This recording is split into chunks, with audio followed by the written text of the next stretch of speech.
Hi friends, இஷ்டமாக சமைக்கலாம் சேனலுக்கு மீண்டும் உங்களை வரவேற்கிறேன். நான் போன வாரம் லன்ச் மெனுவில் காலிஃப்ளவர் ஃப்ரை செஞ்சுருந்தேன். அதை பார்த்துட்டு என்னோடய சப்ஸ்கிரைபர் எப்படி செய்யறதுங்கிற வீடியோ அப்லோட் பண்ண சொல்லியிருந்தாங்க. அவங்களுக்காக வேண்டி நான் இந்த வீடியோ அப்லோட் பண்ணியிருக்கேன். மசாலா கொஞ்சம் கூட உதிராமல் நல்லா மொறுன்னு காலிஃப்ளவர் ஃப்ரை எப்படி செய்யறதுன்னு தான் பார்க்க போகிறோம். இது வரைக்கும் இஷ்டமாக சமைக்கலாம் சேனலை சப்ஸ்கிரைப் பண்ணிக்கலீன்னா சப்ஸ்கிரைப் பண்ணிக்கோங்க. டெய்லி நான் போடுற வீடியோஸ் உடனுக்குடனே நோட்டிஃபிகேஷன் வரத்துக்கு பெல் ஐக்கான் ப்ரெஸ் பண்ணிக்கோங்க. காலிஃப்ளவரில் இருந்து மசாலா கொஞ்சம் கூட உதிராமலும் அதே சமயத்தில் நல்லா மொறுமொறுப்பும் எப்படி செய்யறதுங்கிற டிப்ஸ் தான் நான் இந்த வீடியோவில் சொல்லியிருக்கேன்.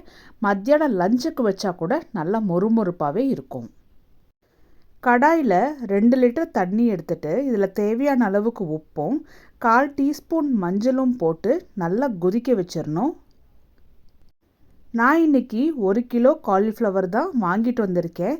இதை ரொம்ப சின்னதாக கட் பண்ணி எடுக்காமல் கொஞ்சம் பெருசாகவே எடுத்துக்கோங்க. அப்போ தான் தண்ணியில் வேக வச்சு எடுக்கும்போது நல்லா சுருங்கி வரும், வறுக்கும் போதும் இன்னும் சுருங்கும்.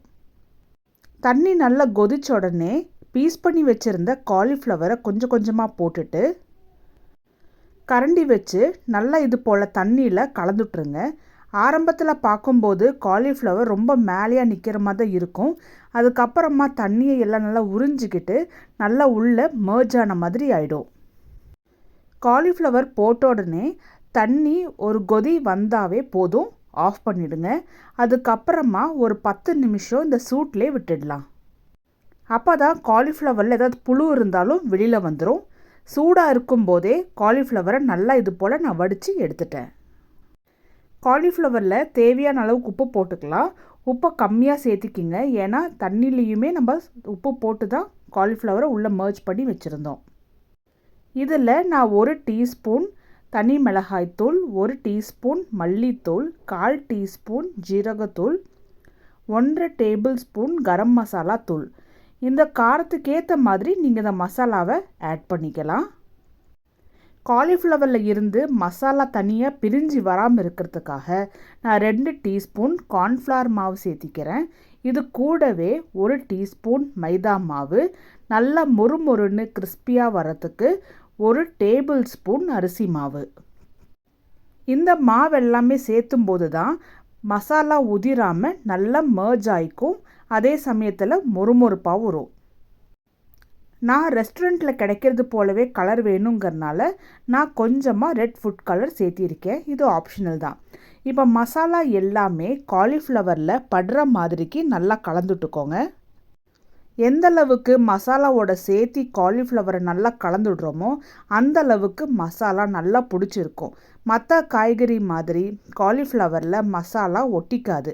அதனால ஒரு மினிமம் 10 நிமிஷமாவது நல்லா இது போல் கலந்துட்டுக்கிட்டே இருந்தீங்க அப்படின்னா தான் காலிஃப்ளவரில் மசாலா எல்லாமே நல்லா பிடிச்சிக்கும். மசாலாவோட சேர்த்து காலிஃப்ளவர் நல்லா கலந்துட்டுட்டு ஒரு 10 நிமிஷம் அப்படியே ஃப்ரீயாக விட்டுட்டு அதுக்கப்புறமா பார்த்தீங்கன்னா திரும்பவும் நான் கலந்துட்டுக்கிறேன். அவ்வளோதான், காலிஃப்ளவரை இப்போ வறுத்து எடுத்துடலாம்.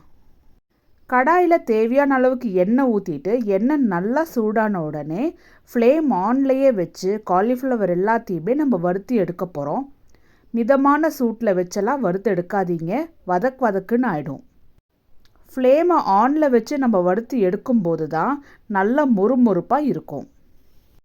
காலிஃப்ளவர் நல்லா மொறுமொறுப்பாக ஆனதுக்கு அப்புறம் கரண்டி விட்டு இன்னொரு பக்கம் திருப்பி விடுங்க.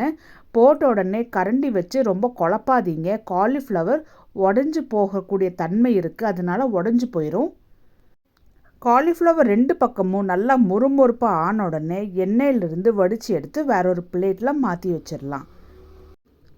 இது போல் மீதி உள்ள எல்லா காலிஃப்ளவரையுமே ஃப்ளேமை ஆன்லேயே வச்சு நல்லா மொறுமொறுப்பாக வறுத்து எடுத்துக்கணும். நான் செகண்ட் பேட்ச் காமிக்கிறேன் பாருங்கள். இதுவுமே நான் ஃப்ளேமை ஆனில் வச்சு நல்லா கிறிஸ்பியாக வறுத்து எடுத்துட்டேன். எல்லா காலிஃப்ளவருமே நல்லா இது போல் வறுத்து எடுத்தாச்சு. உங்களுக்கு இப்போ பார்த்தாவே தெரியும் காலிஃப்ளவர் எந்த அளவுக்கு நல்லா கிறிஸ்பியாக இருக்குன்னு. நீங்களும் இது போலவே காலிஃப்ளவர் ஃப்ரை செஞ்சு பார்த்துட்டு எப்படி வந்துச்சுன்னு எனக்கு கமெண்ட் பண்ணுங்கள். இந்த வீடியோ உங்களுக்கு பிடிச்சிருந்தா லைக் பண்ணுங்கள்.